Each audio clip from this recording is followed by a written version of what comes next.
Mes chers élèves, bonjour.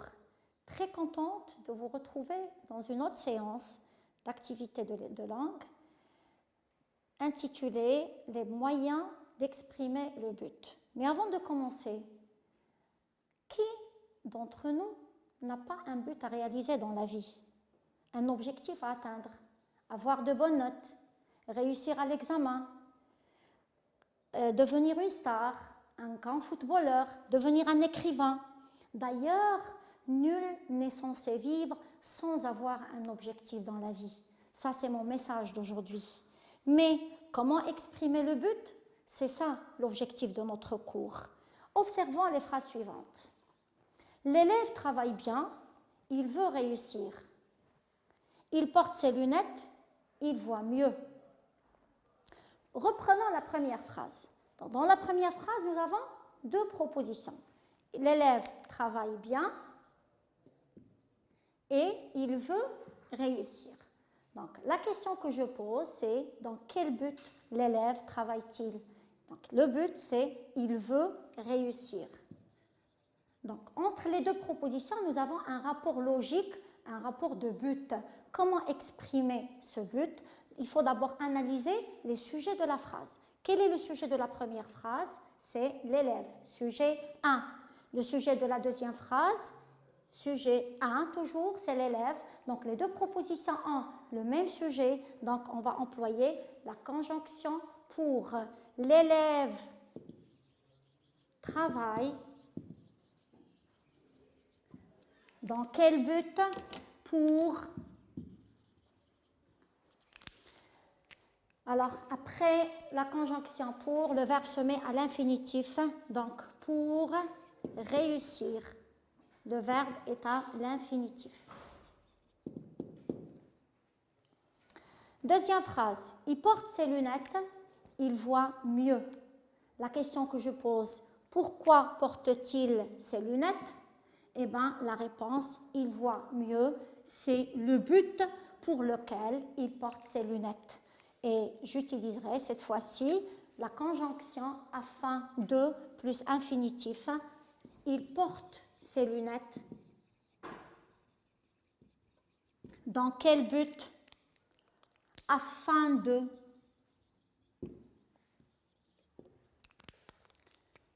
Voir mieux ou bien afin de mieux voir. C'est la même chose.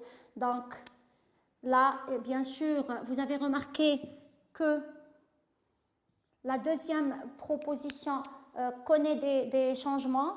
Alors, on a supprimé le pronom sujet, on a supprimé le verbe vouloir qui exprime le but pour le remplacer par pour ou bien afin de, et on a laissé uniquement le verbe principal qui est l'action principale de la subordonnée qui est réussir pour la première phrase et voir pour la deuxième phrase. Donc, c'est ça le verbe principal. Donc, il est à l'infinitif. Donc, quand on a le même sujet, quand les deux propositions ont le même sujet, on emploie pour et afin de plus verbe à l'infinitif. Alors, passons maintenant à une deuxième liste de phrases. Première phrase, l'élève travaille bien, ses parents seront fiers de lui. Donc, toujours on a deux propositions. La première, l'élève travaille bien. Dans quel but l'élève travaille bien? Cette fois-ci, ce n'est pas dans le but de réussir, mais c'est dans le but de faire plaisir à ses parents pour qu'ils soient fiers de lui. Donc, si on analyse les sujets ou le sujet de chaque proposition, donc nous allons certainement remarquer que le sujet de la proposition 1 n'est pas celui de la proposition 2. Donc, sujet 1, il est différent du sujet 2. C'est pour cela qu'on ne peut pas utiliser pour ni afin de plus infinitif et on utilisera par contre afin que et pour que plus subjonctif. Donc, l'élève travaille bien pour que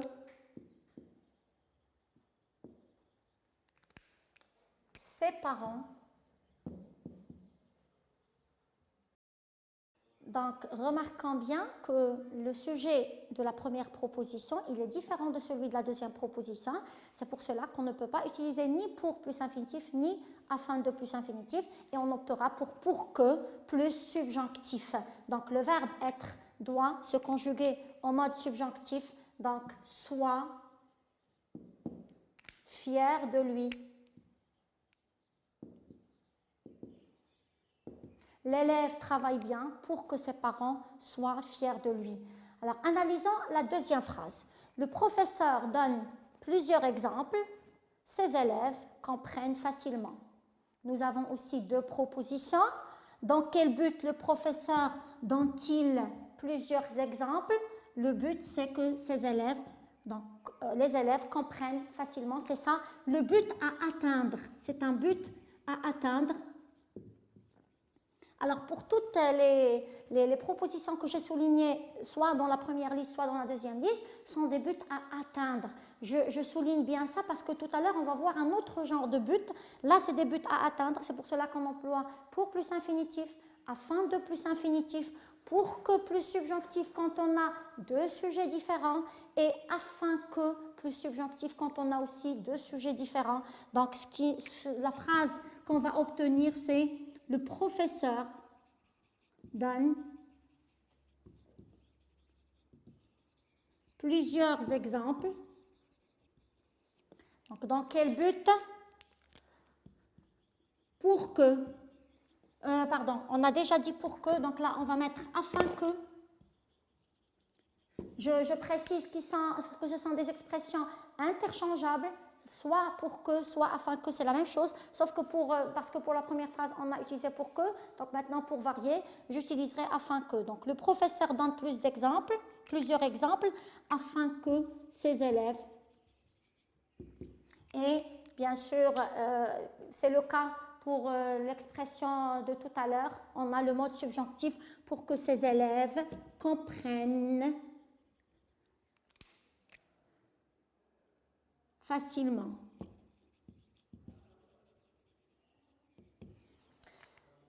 Bien, alors je vous laisse un petit moment pour observer les exemples avant de les effacer.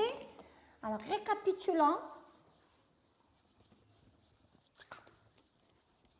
La première partie de notre cours.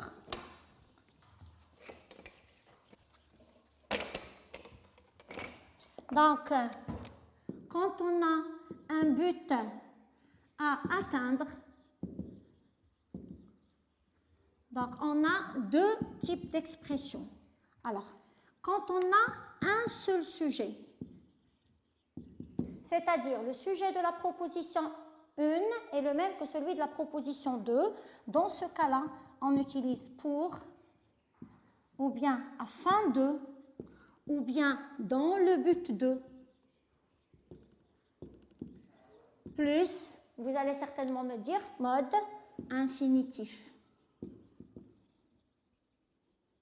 Et là, n'oubliez pas les transformations que devront certainement connaître les phrases en enlevant le pronom personnel sujet et le verbe qui est facultatif, c'est-à-dire le verbe qui exprime la volonté, on doit le supprimer pour laisser uniquement le verbe de l'action qui exprime l'action principale.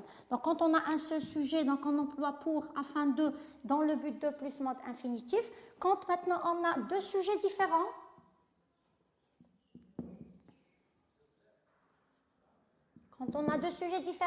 c'est-à-dire le sujet de la première proposition est différent que celui de la deuxième proposition, à ce moment-là, on utilisera pour que ou bien afin que, et n'oubliez pas de mettre le verbe au mode subjonctif. Alors, comme je l'ai précisé dans l'autre cours, le mode subjonctif fera l'objet de leçons que vous allez voir à part avec vos professeurs ou bien lors d'une autre séance via les capsules télévisées. Bien, donc une fois vous avez noté ça, bon, j'espère que vous me suivez avec un stylo et un bout de papier, comme ça on est plus opérationnel. Alors on passe à la deuxième partie du cours.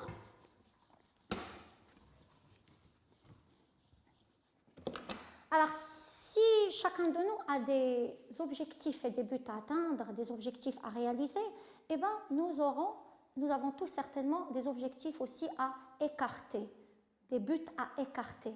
Eh bien, c'est des buts à éviter. Donc, on a vu tout à l'heure les buts à atteindre, maintenant les buts à éviter. Alors, observez avec moi les phrases suivantes.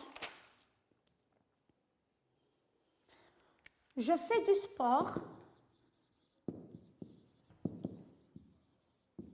Donc, chacun de nous fait du sport pour une raison. Il y a certains qui font du sport pour garder la ligne, d'autres qui veulent pas prendre du poids. Alors, moi, je fais du sport. Je ne veux pas maigrir, je ne veux pas grossir.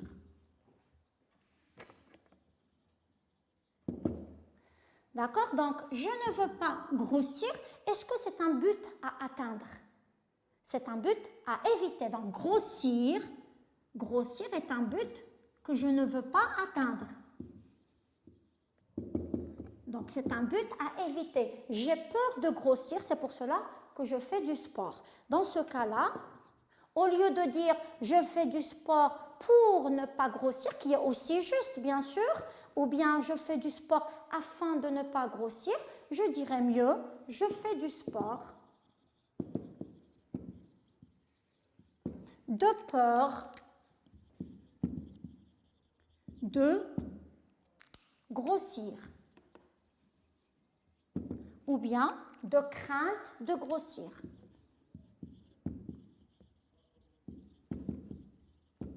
D'accord? Donc, ce qu'on a dit tout à l'heure pour les autres expressions, il est aussi valable ici. Ça veut dire j'analyse d'abord les sujets. Donc, je fais du sport. Le premier sujet, c'est je. Le deuxième sujet, c'est le même. Dans ce cas-là, on emploie les expressions qui sont suivies du mode infinitif. Donc, grossir, mode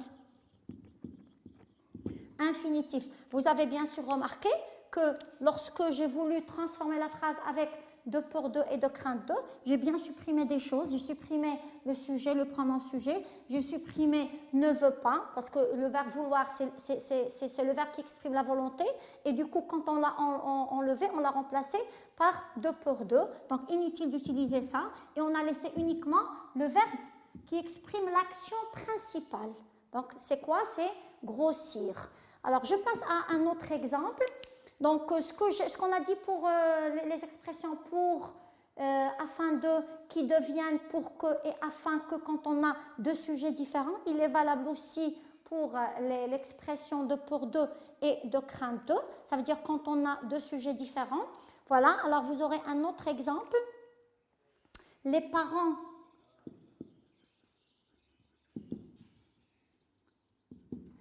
parlent tout bas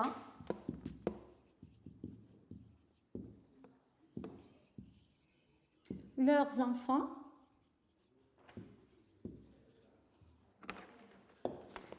ne les entendent pas.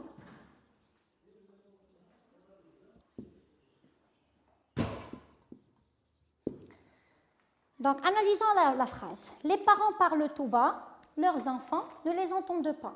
Donc, toujours on a deux propositions. Entre ces deux propositions, il y a un rapport logique. Donc, les parents parlent tout bas, ils ont un but. Leurs enfants ne les entendent pas. Donc, c'est un but. Entendre est un but qu'ils voudraient éviter. Donc, c'est un but à éviter. On peut certainement dire les parents parlent tout bas pour que leurs enfants ne les entendent pas. C'est juste aussi. Mais il y a aussi ce qui est plus soutenu, c'est d'utiliser les expressions appropriées quand on veut éviter un but qui est bien sûr de peur que et de crainte que, vous allez me dire certainement, qui sont suivis du mode subjonctif. D'accord? Alors, les parents, donc la phrase qu'on va obtenir est la suivante. Les parents parlent tout bas. Dans quel but? De peur que, ou bien de crainte que leurs enfants, donc j'efface là pour que ça soit clair, Bien, et je m'arrête ici pour voir avec vous la phrase. Donc, les parents parlent tout bas, de peur que, ou bien de crainte que leurs enfants ne les entendent. Alors, je vais vous dire tout à l'heure pourquoi j'ai entouré le ne. Alors, entendre, je précise que ce n'est pas le même mode utilisé dans cette phrase. Ici, entendre, c'est le présent du mode indicatif, mais là, c'est le mode subjonctif. Juste une parenthèse, vous savez que pour certains verbes, la troisième personne du pluriel du présent de l'indicatif, elle est similaire à celle, elle a la même forme que celle de la troisième personne du pluriel du subjonctif présent. Donc là, on a deux formes verbales différentes, mais qui ont la même écriture, qui prennent la même forme. Bien, donc je reviens au nœud. Donc le nœud dans les phrases de base, leurs enfants ne les entendent pas, c'est un nœud de négation, n'est-ce pas? Parce que nous avons deux éléments de négation, ne et pas, ne guère, ne plus, ne point. Vous savez que les éléments de négation, ils partent toujours en deux, c'est des couples de deux. Alors par contre ici, vous avez remarqué qu'on a uniquement un nœud qui n'a rien à voir avec le nœud de négation, qu'on appelle un nœud explétif. C'est un nœud explétif, ce n'est pas un nœud de négation, mais c'est un nœud qui nous donne dans la tête une idée de négation. Sa présence n'est pas vraiment obligatoire, mais elle donne à la phrase je dirais, elle est plus légère à l'oreille, d'accord? En utilisant après de pour que et de crainte que et après d'autres conjonctions, sans que, avant que, etc. Mais pour notre leçon, on l'utilise uniquement après de pour que et de crainte que. Nous avons le nœud explétif et le verbe doit absolument se mettre au mode subjonctif. Alors avant de passer maintenant à l'exercice d'application, récapitulons. Alors c'est quoi le but? Le but, c'est un objectif à atteindre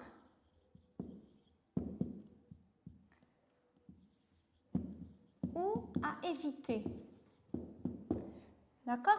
Alors maintenant, on va récapituler les expressions qui servent à éviter un but.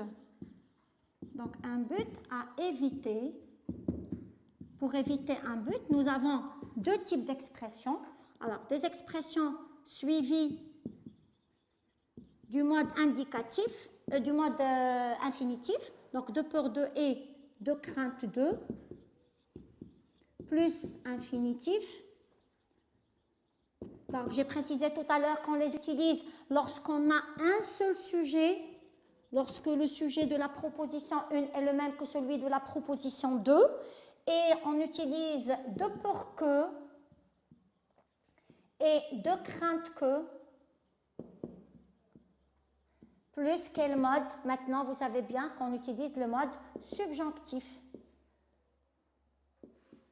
Avec un petit rappel du nœud explétif. Je répète que le nœud explétif n'est pas un nœud de négation parce qu'il n'est pas suivi du deuxième élément de négation et du coup, il est là, on l'utilise après de peur que et de crainte que. Il nous donne une idée de négation mais sans pour autant être suivi d'un autre élément de négation. Bien, alors maintenant passons à l'exercice.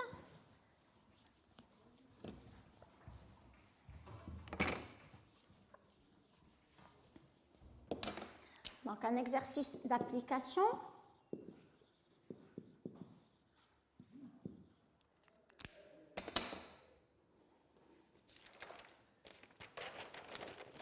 Alors je vais vous écrire ici des propositions que vous allez relier au moyen d'expressions de but qui vous semblent adéquates. Alors tes parents te donnent des conseils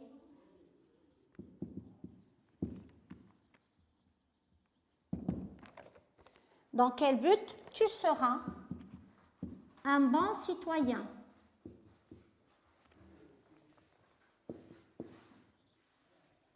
Donc, tes parents te donnent des conseils. tu seras un bon citoyen. Donc, on va analyser la phrase. On va voir combien on a de sujets. Donc, tes parents, c'est le sujet 1, n'est-ce pas? Tu, c'est le sujet 2. Donc, on a deux sujets différents. Donc, qu'est-ce qu'on va employer? On va employer les expressions qui sont suivies du mode subjonctif. On en a deux, afin de et pour plus infinitif, afin que et pour que plus subjonctif, et on a de pour que et de crainte que plus subjonctif. Il faut analyser le but. Tu seras un bon citoyen. Est-ce que c'est un but à éviter ou bien à atteindre? Eh bien, c'est un but à atteindre. Donc, on va utiliser pour que et afin que, ce qui nous donne la phrase suivante. Tes parents te donnent des conseils. Pourquoi?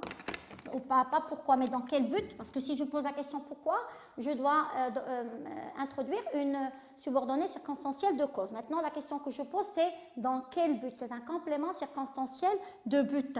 Donc, pour que, ou bien afin que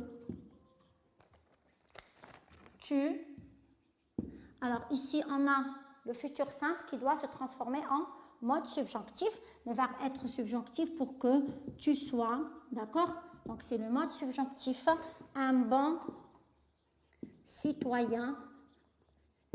Et qu'est-ce qu'on espère de mieux qu'avoir de bons citoyens qui sont responsables, respectueux de leur environnement et surtout soucieux de leur responsabilité et de leurs devoirs. Deuxième exemple, la maman ne fait pas de bruit.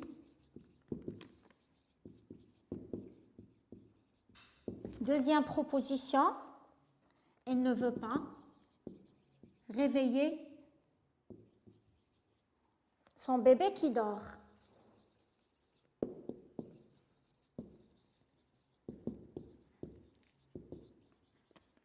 Donc, nous avons deux propositions. La maman ne fait pas de bruit, elle ne veut pas réveiller son bébé. Donc, on fait l'analyse logique dont on est maintenant habitué. Alors, là, la maman, c'est le sujet 1. Elle, c'est le même sujet elle, on renvoie à la maman. Donc, on a le même sujet. On doit analyser le but. Est-ce que c'est un but à éviter ou un but à atteindre? Eh bien, c'est un but à éviter. Donc, on va utiliser de peur de ou bien de crainte de plus infinitif puisqu'on a le même sujet. La phrase qu'on va obtenir est la suivante. La maman ne fait pas de bruit de peur de ou bien de crainte de réveiller. Alors logiquement, on ne peut pas dire de crainte de ne pas réveiller parce qu'on va tomber dans l'inverse du but souhaité.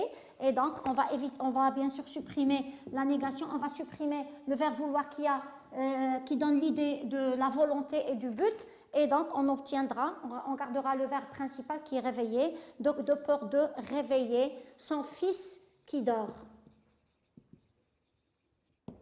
Voilà, donc c'est le premier exercice d'application. Alors, deuxième exercice d'application. J'espère, mes chers élèves, que vous me suivez et que vous restez patients avec moi. Donc, on passe à la troisième phrase. Le conférencier, donc la phrase 3.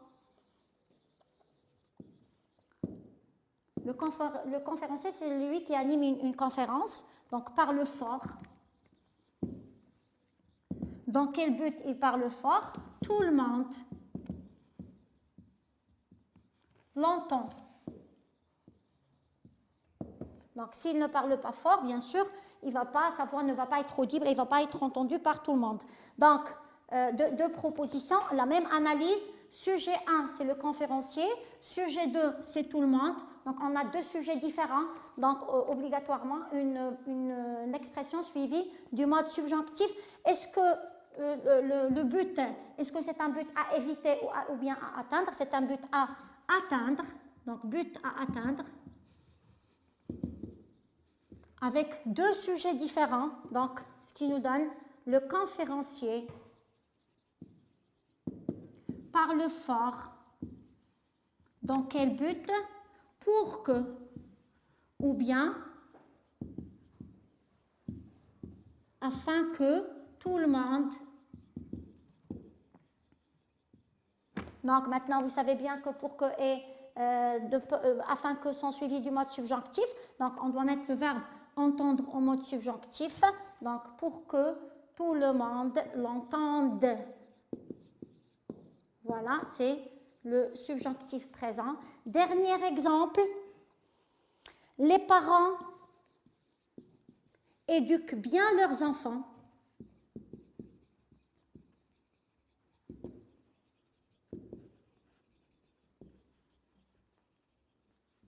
Le but, c'est quoi?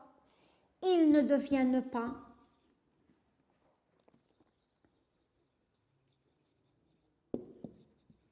des criminels. Notre but à nous tous, c'est de faire de bons citoyens, c'est d'éviter les criminels et les personnes hors la loi. Et donc, c'est ça le but de l'éducation. Donc, ils ne deviennent pas de criminels. Donc, devenir des criminels est un but à éviter. C'est un but à éviter. Combien on a de sujets? On a deux sujets différents, les parents et ils, qui renvoient à quoi? Ils renvoient leurs enfants. Donc, deux sujets différents. Donc, les parents éduquent bien leurs enfants. Qu'est-ce qu'on va utiliser comme conjonction? On va utiliser de pour que, parce que c'est un but à éviter, de peur que, ou bien de crainte que. Rappelez-vous bien qu'après ces deux conjonctions, il ne faut pas oublier le nœud explétif et le verbe devra se mettre en mode subjonctif. Donc, les parents éduquent bien leurs enfants de peur que, ou bien de crainte qu'ils ne deviennent. Donc, je supprime ici le E parce que deux voyelles. Donc, on supprime la première et là, on place par l'apostrophe. Donc, ils ne deviennent, de peur qu'ils ne deviennent des criminels. Donc, le nœud, je rappelle bien que c'est un nœud explétif, d'accord? Et deviennent, c'est le mode subjonctif présent. Voilà, donc nous arrivons à la fin du cours. Je vous souhaite une bonne suite de programme. Et à la fin du cours, je vous invite, mes chers élèves, à réfléchir sur les buts que vous voulez réaliser. Et soyez sûrs que si vous accrochez, vous allez y arriver. Au revoir et à très bientôt.